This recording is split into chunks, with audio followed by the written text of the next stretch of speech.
Medium sink is a big step up from easy sink. Jumps 2, 6, and 9 especially tend to get people stuck. This course will be a test of your consistency and precision with sink jumping.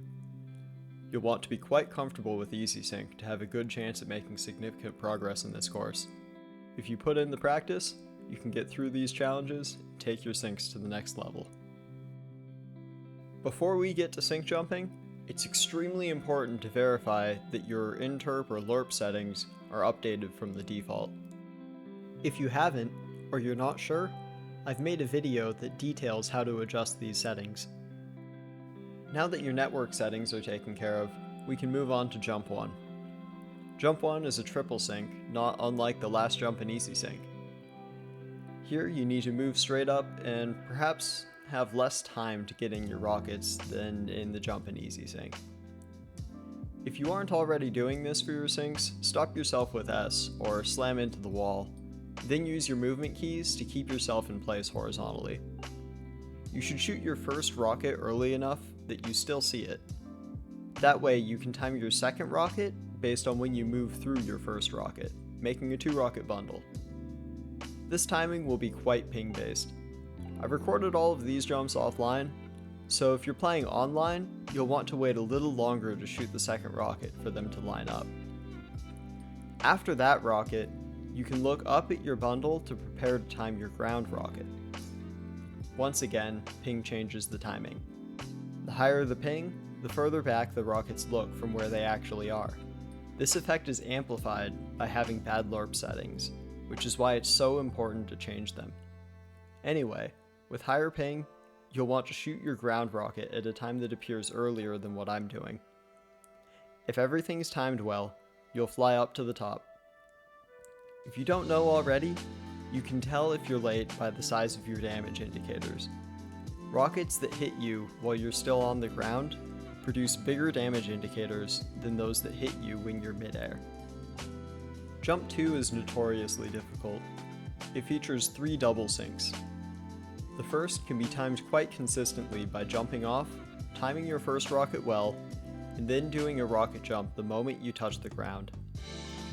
Between the first and second sinks is a small strafe section. It's possible to gain a small amount of speed in the air by strafing, so strafing in a circle, wide turns, or small wiggles will help you get the speed you need for the strafe if you don't already have it from the sink. The second sink is perhaps the first double you'll experience where you're falling so fast. Shoot the first rocket early so you can look up and treat it like a triple.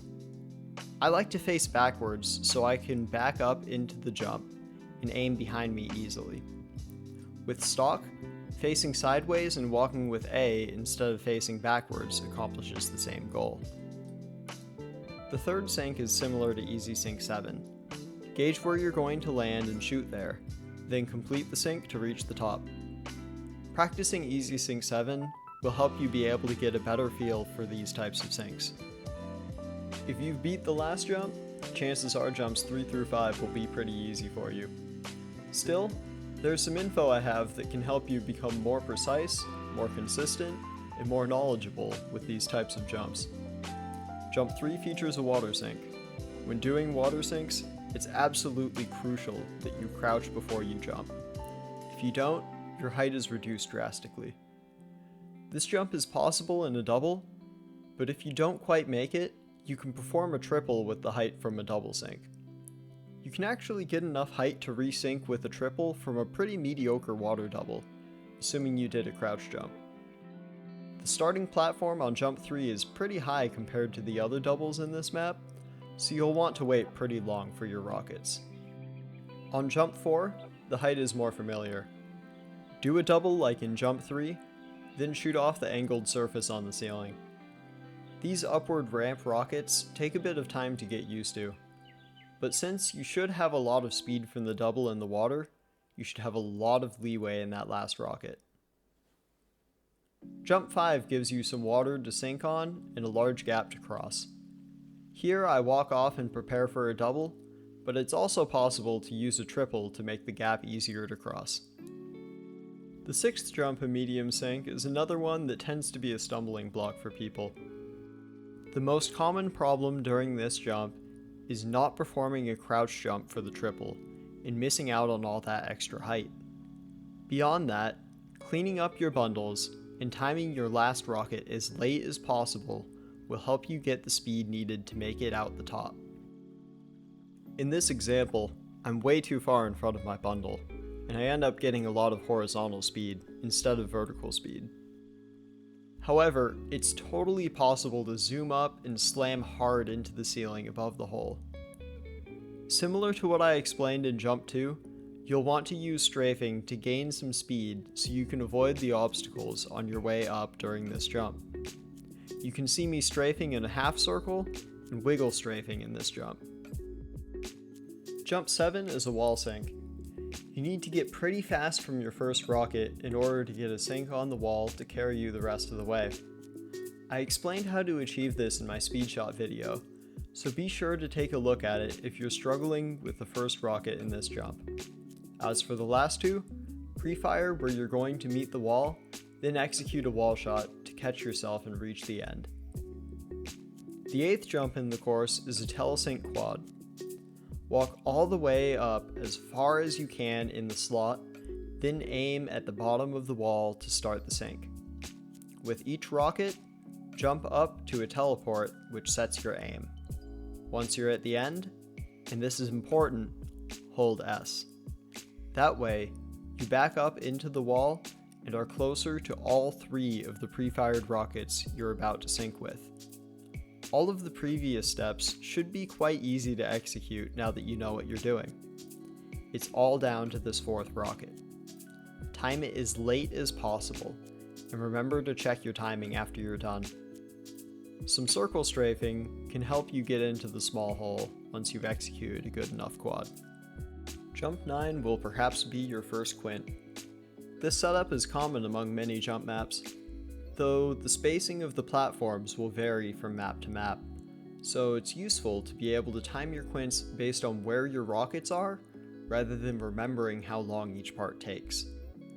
Try to make your bundle as tight as possible. The first 2 rockets are like a normal triple. After they've been fired, land, look up, and walk off. It's possible to do this quint by waiting on the platform until the first 2 rockets pass, shooting the 3rd as you walk off. If you do it like that though, you won't be able to do some quints that don't have as much space below the 2nd platform. You're also missing out on an opportunity to have better timing. When you walk off, you aren't moving as fast relative to your rockets, so the timing is more lenient to get a tight bundle. Do note that some quints you'll encounter have enough height before the first platform that you can walk off too early. You'll get a feel for the timing to walk off as you do more quints in different maps. After shooting your 3rd rocket, you'll gain enough speed to fall through your bundle again.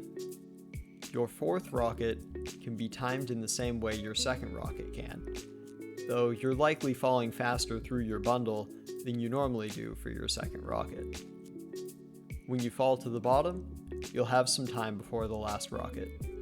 Try to remember when you were early or late, since that'll be important to assess what to change to make a better bundle next time. Your last rocket is very important in a quint. Go too early, and all 4 of your other rockets will be reduced in power, and the highest rockets in the bundle might even fail to hit you at all. Go too late, and you'll miss your opportunity to hit a quint.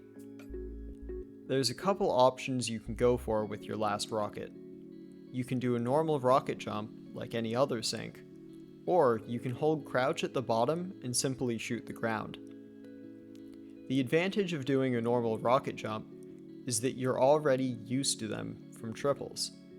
The trade-off is that holding crouch allows you to be a bit late with your rocket without as much consequence, and has fewer inputs you can mess up. Be careful that you're fully crouched if you choose to do this method.